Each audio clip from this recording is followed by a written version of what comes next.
Hello बच्चों, good afternoon. अगले video में आपने चैप्टर 3 देखा है और उनकी एक्सरसाइज भी हो चुकी है। चैप्टर नंबर 3 था आपका कुत्ते की वफादारी। अब उनके बाद चैप्टर 4 है कथनी और करनी। हम जानते हैं कि कथनी और करनी क्या है। आप जानते हैं बच्चों? नहीं तो मैं अभी बताती हूँ कि कथनी और करनी ये हमारा जो टाइटल है उसका अर्थ होता है कि कथनी यानी जो कुछ भी हम कहते हैं उसे कथनी कहते हैं, और जो कोई भी कार्य हम करते हैं उसे हम करनी कहते हैं। यानी कि हमारी कथनी और हमारी करनी, जो कहना वही करना, या कहना और करना। तो हम जानते हैं कि समाज में ऐसे बहुत सारे लोग हैं। इनके द्वारा लेखक ने हमें इस निबंध को उदाहरणों से समझाया है। मनुष्यों के अलग अलग उदाहरण दिए हैं, कई लोगों के यहाँ आपको उदाहरण दिए हैं। उनके द्वारा हमारा जो शीर्षक है कथनी और करनी, ये हमें समझाया गया समझाया गया है। तो दूसरों को अच्छी बातें सिखाना बहुत आसान होता है, परंतु जब खुद उन बातों पर गौर करना होता है तो वो अपने आप को मुश्किल लगता है। किसी को सलाह देनी हो तो हम तुरंत ही दे देते हैं कि ऐसा नहीं करना चाहिए, पर जब खुद के ऊपर बारी आती है तो ऐसा करना मुश्किल हो जाता है, ऐसा हम नहीं कर सकते। दूसरों को धूम्रपान करने के लिए मना करने वाला लोग ही थोड़ी देर बाद तुरंत वो खुद ही धूम्रपान करना शुरू कर देता है। ऐसे ही दूसरे लोगों को सिखाते हैं हम कि आपको कतार में खड़ा रहना है, लाइन में खड़ा रहना है, पर जब अपनी बारी अब आती है तो वो इस बात को नहीं मानते, वो स्वयं के लिए नहीं होता, वो स्वयं कतार में खड़े नहीं रहते। कुछ लोग ऐसे भी होते हैं जो हमेशा अपने बच्चे को यही सिखाते हैं कि सच बोलना चाहिए, पर बच्चे को तो सच बोलना सिखा देते हैं, पर होता क्या है कि वही खुद ही कभी कभी झूठ बोलते हैं। तो इसका कैसा परिणाम आता है? तो कि इंसान जो कहता है वो करता नहीं है। उनकी कथनी और उनकी करने में बहुत भेद है, बहुत ही अंतर होता है। तो हम जानते हैं कि ज़्यादातर मनुष्य हम आज के समाज में ऐसे मिल जाते हैं, ऐसे देखने को मिलते हैं हमें। मानव जीवन प्रभु की अनमोल देन है। सभी प्राणियों में मनुष्य को प्रभु ने विशिष्ट शक्तियों का प्रदान की है, विशिष्ट शक्तियाँ प्रदान की है। इसलिए वह संसार में बहुत ही अच्छे ढंग से जीवन यापन करता है, मगर सभी लोग हर समय सही काम नहीं करते हैं। कई बार मनुष्य कहता कुछ है और करता कुछ है। कई मनुष्यों की कथनी और करनी में अंतर देखने को मिलता है। इस बात को प्रस्तुत निबंध में उजागर किया है। ये कथनी और करनी जो आपका शीर्षक है, ये एक निबंध प्रकार है। इसके अंदर हमें मनुष्य एक बहुत ही अनमोल प्राणी है, ऐसा ईश्वर ने हमें बनाया है। और सब लोग यही समझते हैं, क्योंकि मनुष्य के पास जो बुद्धि है वो किसी और के पास नहीं है। मनुष्य के पास वाचा है, किसी और प्राणी के पास ऐसी बुद्धि और वाचा नहीं है। उनकी अपनी भाषा है, पर हमारी तरह वह सबको समझा नहीं सकते। तो मनुष्य है वो एक अनमोल प्राणी है, उनको प्रभु ने बहुत ही अच्छा बनाया है। पर मनुष्य है वो क्या करता है, उनको विशिष्ट शक्तियाँ प्रदान है, इसलिए वो संसार में बहुत ही अच्छे ढंग से रह सकता है, पर वो ऐसा कर नहीं पाता अपने निजी स्वभाव के कारण। तो यही हमारा शीर्षक है, कथनी और करनी। तो कि जो हम कहते हैं वही हमें करना चाहिए। अगर ऐसा हम करते हैं तो समाज में हमारी गणना होगी, हमारा नाम होगा, सब लोग हमें सम्मान देंगे। इसीलिए हमारी कथनी और करनी को एक रखना चाहिए। पर इस निबंध के अंदर कुछ लोग ऐसे हैं जो अपनी कथनी और करनी को अलग अलग रखते हैं, जो वो करते नहीं है। उनके बहुत सारे उदाहरण देकर हमको लेखक ने यहाँ समझाया है, लोग किस तरह से अपनी बात को बदल देते हैं। आगे मैं अब पाठ शुरू कर रही हूँ यहाँ से। ईश्वर ने मनुष्य को अन्य प्राणियों से श्रेष्ठ बनाया है, कई गुणों से उसे संवारा है।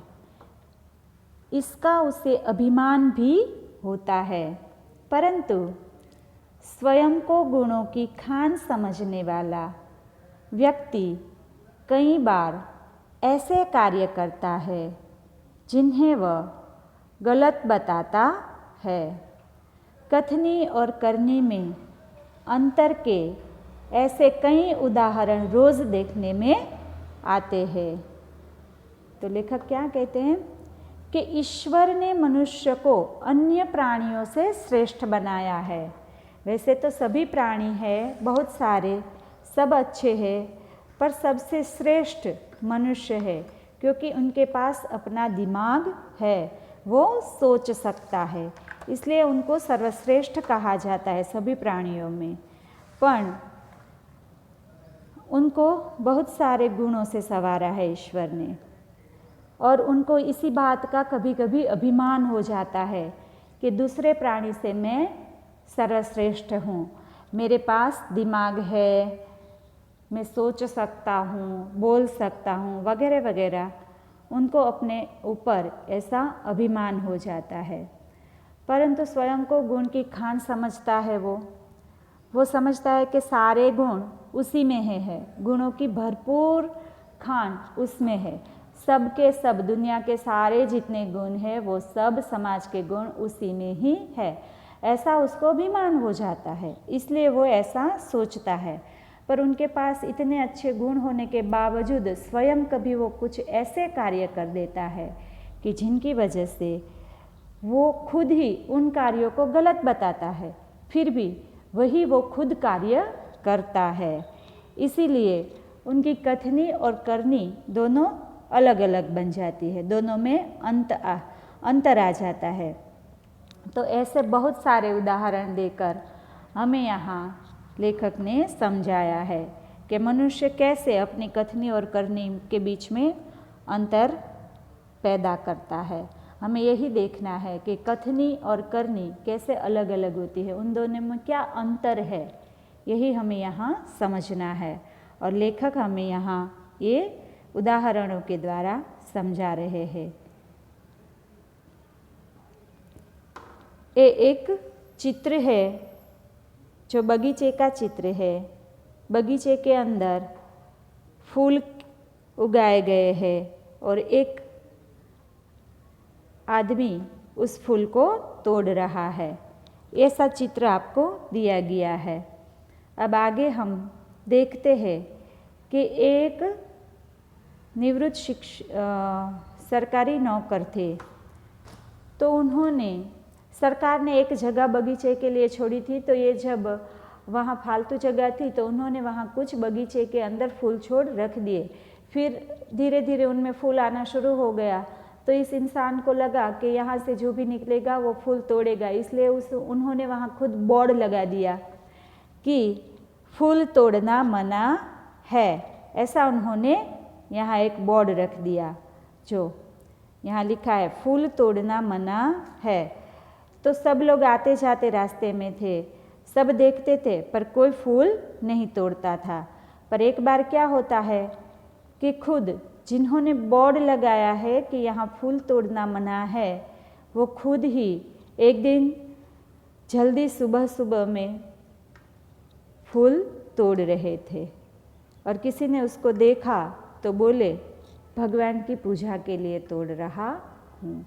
तो यहाँ उनकी करनी और कथनी में फ़र्क आ जाता है।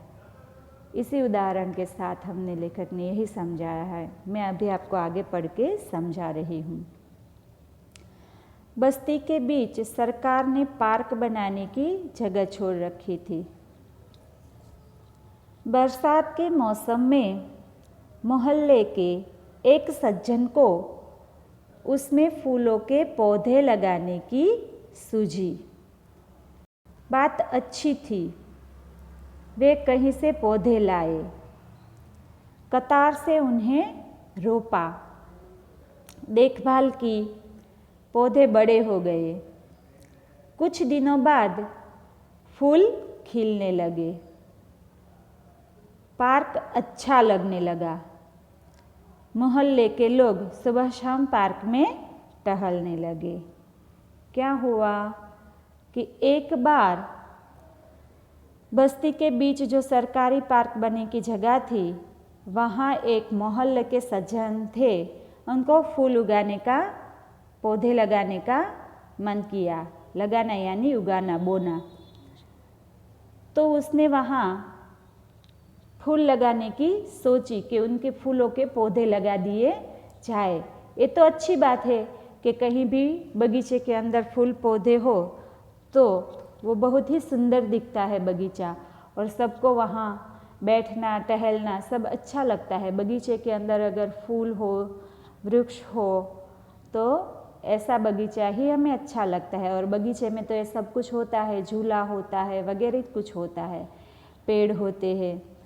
तो इस सज्जन ने भी वहाँ पौधे लगाए फूलों के। ये बहुत ही अच्छा काम किया उन्होंने। फिर उन्होंने उनकी देखभाल भी की, पौधे लगाए। एक कतार में सारे पौधे उन्होंने लगा दिए वहाँ। फिर उनकी देखभाल की, वो बड़े हो गए पौधे, उनमें फूल भी खिलने लगे। इनकी वजह से पार्क है वो एकदम सुंदर दिखने लगा, लुभावना, और सबको वहाँ आने का भी मन करने लगा। पार्क अच्छा दिखने की वजह से आसपास के मोहल्ले वाले लोग भी सुबह शाम पार्क में टहलने लगे, आने जाने लगे, वहाँ बैठने लगे, घूमने लगे और टहलते रहते थे। तो सबको भी ये पार्क बहुत अच्छा लगने लगा। आगे पेज नंबर 19 से 20 नंबर पर, अब पेज नंबर 20 के ऊपर मैं आपको समझा रही हूँ। तो सब वहाँ टहलने लगे क्योंकि सबको यहाँ पौधों पे फूल भी खिलने लगे थे, इसलिए बगीचा है वो खूब सुंदर और लुभावना दिखने लगा था। तो सब लोग वहाँ आने लगे। अब आगे फूल सबको अच्छे लगते हैं। पार्क में लोगों के आने जाने से उन्हें यहाँ लगा कि लोग इन फूलों को तोड़कर ले जाएंगे। उन्होंने एक तख्ती के ऊपर यह लिखकर टांग दिया कि फूल तोड़ना मना है। क्या हुआ, उस सज्जन को लगा कि फूल तो सबको अच्छे लगते हैं और पार्क में बहुत सारे लोग आते जाते हैं, तो हो सकता है कि वो लोग यहाँ से फूल को तोड़ ले। इसलिए उन्होंने सोचा कि मैं यहाँ एक तख्ती बनाकर लगा देता हूँ कि फूल तोड़ना मना है, ताकि कोई यहाँ से फूल तोड़ के ना ले जाए। उन्होंने ऐसा ही किया, एक तख्ती बनाई और उसके अंदर लिख दिया कि फूल तोड़ना मना है। तो सब लोग वहाँ आते जाते थे और सब देखते थे। उन्होंने वो तख्ती वहाँ टांग दी थी बगीचे के अंदर। तो सब लोग उनके देखकर कभी उनको छूने की हिम्मत नहीं करते थे। नीचे का पैराग्राफ, आते जाते सब उसको पढ़ते, कोई भी फूलों को नहीं तोड़ता। पर मज़े की बात पर मज़े की बात तब सामने आई जब लोगों ने तख्ती लगाने वाले सज्जन को बड़े सबेरे जल्दी जल्दी फूल तोड़ते देखा।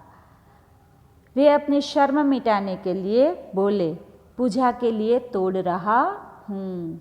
क्या हुआ, एक बार उस सज्जन ने दूसरों के लिए तख्ती लगा दी थी बगीचे के अंदर कि फूल तोड़ना मना है, और सब लोग आते जाते उसे पढ़ते थे और कोई उस फूल को छूता नहीं था, कोई उस फूल को तोड़ता नहीं था, क्योंकि सब समझते थे कि यहाँ मना किया गया है, इसलिए हमें ये काम करना नहीं चाहिए। ये उनकी जिम्मेदारी थी और उनकी रक्षा करना। अगर हम बागीचे से सारे फूल तोड़ लेंगे तो बागीचा तो बिल्कुल सूना का सूना हो जाएगा।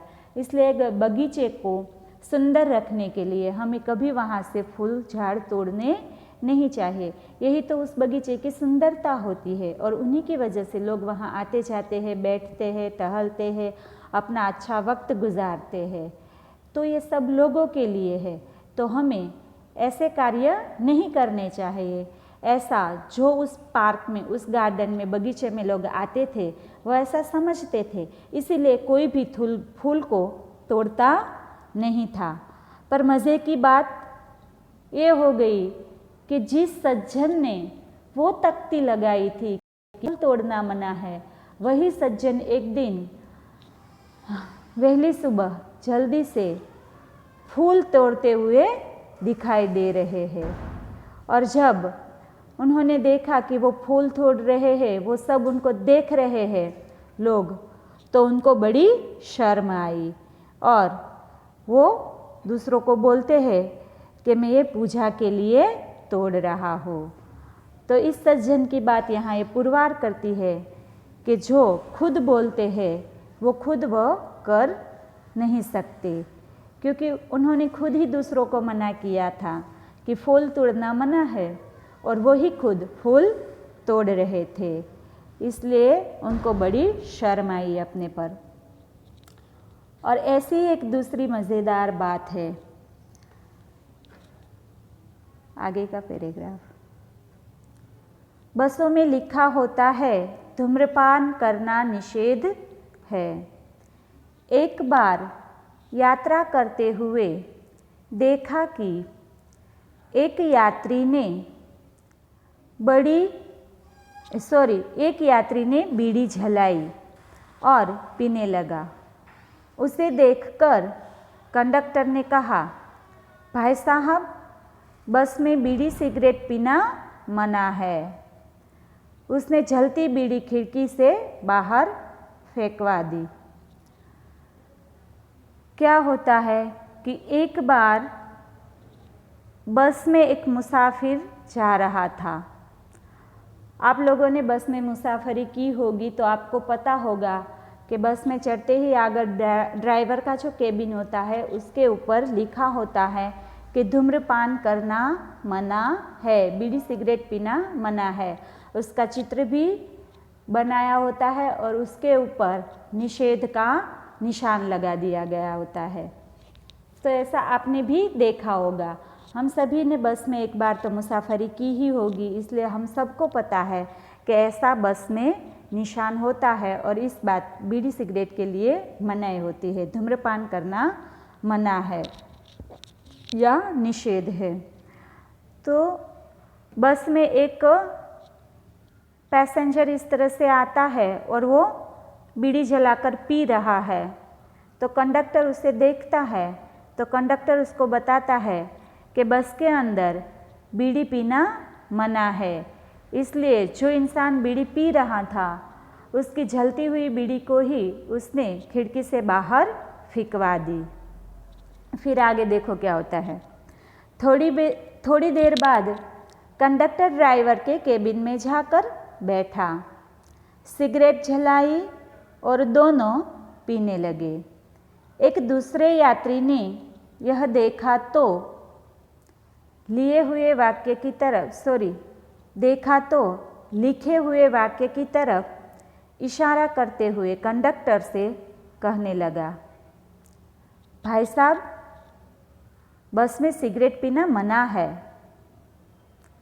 इस पर कंडक्टर शीघ्र बोल उठा, यह वाक्य आपके लिए है, न कि हमारे लिए। क्या होता है? अभी थोड़ी देर पहले ही कंडक्टर ने क्या किया? जब बस के अंदर एक इंसान बीड़ी जलाकर बैठा था, सिगरेट जलाकर, तो वो उनको मना करता है और उस यात्री के पास से वो बीड़ी जलाई हुई उसको खिड़की से बाहर फेंकवा देता है। फिर क्या होता है? थोड़ी देर बाद खुद ही ड्राइवर की केबिन में जाता है, सिगरेट जलाता है और वो खुद ही पी रहा है और साथ में ड्राइवर को भी पिला रहा है। वो दोनों ही सिगरेट पी रहे थे। तो ऐसे में एक सज्जन की नज़र वहाँ जाती है, तो वो सज्जन उनको इशारों से कहते हैं, और जो ऊपर बोर्ड लगा हुआ है ना कि धूम्रपान करना निषेध है, वो उसको वो दिखाते हैं कि भाई साहब इस बात का यहाँ निषेध किया गया है, सिगरेट बीड़ी का यहाँ निषेध है। तो कंडक्टर बड़ी उद्धताई से उसको जवाब देता है कि ये बात सिर्फ आप यात्रियों के लिए है, ये बात हमारे लिए नहीं है। ये उनका कहना था। तो इस उदाहरण के द्वारा हमें लेखक यही समझाते हैं कि वो खुद दूसरों को नहीं करने देते, इस बात की निषेध है, मनाही करते हैं। जो अच्छी बात नहीं है, गलत बात है, वो बात वो खुद जानता है, दूसरों को समझाता है, पर जब खुद को करने का होता है तो वो मुश्किल बन जाता है उनके लिए। वो खुद इस बात को नहीं मान सकता और वो ये नहीं करता, खुद उस बात की अवगणना करता है। तो यहाँ भी उनकी कहनी और कथनी में फ़र्क आ गया, अंतर आ गया। यही बात हमें लेखक समझाना चाहते हैं कि हमारे समाज में ऐसे ही लोग हैं जो कहते कुछ है और करते कुछ है। ये दूसरा उदाहरण था। अभी आगे हमको एक और भी उदाहरण दिया गया है, जो एक दुकान के सज्जन है। ये चित्र जो आपको दिखाई देता है ना, ये धूम्रपान वर्जित है। बस के अंदर लोग बैठे हैं, पैसेंजर यात्रियाँ, और एक यात्री है जो सिगरेट पी रहा है, ऐसा दिखता है ना। अब आगे है, एक दुकानदार की बात यहाँ की गई है। एक दुकानदार है, उस दुकानदार के पास एक व्यक्ति कुछ लेने के लिए आता है, और जब वो दुकान के पास आता है तो अपना स्कूटर दुकान के सामने ही खड़ा कर देता है। तो वो दुकानदार है, वो उनको मना करता है कि आप यहाँ स्कूटर मत खड़ा कीजिए, जहाँ स्कूटर पार्क करने की जगह है आप उसको वहाँ रख के आइए। तो वो उनके साथ चर्चा भी करता है कि मैं तो अभी चला जाऊँगा, मुझे यहाँ थोड़े ही रुकना है। फिर भी दुकानदार कहता है कि नहीं, आप अपना स्कूटर जहाँ स्कूटर खड़े करने की लाइन है वहीं रख के आइए। और वो अपना स्कूटर वहाँ खड़ा रखने के लिए चला जाता है और वहाँ रख के वापस आता है दुकान पे। तो वो दुकान पे अभी खड़ा ही था, तो क्या होता है, थोड़ी देर में एक और व्यक्ति वहाँ आता है और वो वहीं स्कूटर खड़ा करके दुकान के अंदर चला जाता है। तो वो सज्जन बोलते हैं कि आपने इसको तो मना नहीं किया कि दुकान के सामने स्कूटर खड़ा मत रखो। तो वो दुकानदार क्या कहता है कि ये तो मेरा बेटा है, वो अपने बेटे को मना नहीं करता, खुद दूसरों के पास ऐसे कार्य करवाते हैं पर खुद वो अपने बेटे के पास नहीं करवाता। ऐसा ही एक उदाहरण यहाँ हमें दिया गया है। एक व्यक्ति दुकान पर गया, स्कूटर दुकान के सामने खड़ा कर ही रहा था कि दुकानदार बोला, आप अपना स्कूटर वहाँ सामने वाहन रखने के स्थान पर खड़ा करके आइए। सज्जन ने कहा, मुझे ज़्यादा समय तक थोड़े ही रुकना है, मैं तो सामान लेकर अभी चला जाऊंगा। दुकानदार बोला। पर दुकान के सामने बीच सड़क पर स्कूटर खड़ा रखना कोई ठीक बात नहीं है। क्या हुआ? एक व्यक्ति दुकान के ऊपर सामान लेने के लिए जाता है और वो अपना स्कूटर दुकान के सामने ही खड़ा रखता है। तो दुकानदार है वो बोलता है कि दुकान के सामने अपना स्कूटर खड़ा मत करो, इस स्कूटर को आप सामने वाहन रखने की जो स्थान है उस स्थान पे रख दो। तो सज्जन उनको कहते हैं कि मुझे यहाँ रुकना थोड़ा ही है, मैं अभी अपना सामान लेकर चला जाऊँगा। फिर भी दुकानदार उनको कहता है कि दुकान के सामने और दुकान के बीच सड़क पर इस तरह से स्कूटर खड़ा रखना अच्छी बात नहीं है, ये कोई ठीक बात नहीं है। इसलिए आप ऐसा कीजिए कि सामने वाहन रखने का जो स्थान है वहीं पर आप अपना स्कूटर रख के आइए। और वो फिर वहाँ से सामने अपना स्कूटर छोड़ने चला जाता है। बच्चों, आज का वीडियो हमारा यहीं तक रहेगा। अगले वीडियो में मैं आपको पाठ को आगे आपकी इकाई को समझाऊंगी। जो ये निबंध है वो हमने इसके अंदर देखते हैं कि क्या होता है कि जो लोग कहते हैं वो करते नहीं हैं। हमारे समाज में ऐसे बहुत सारे लोग हैं। ओके बच्चों, थैंक यू।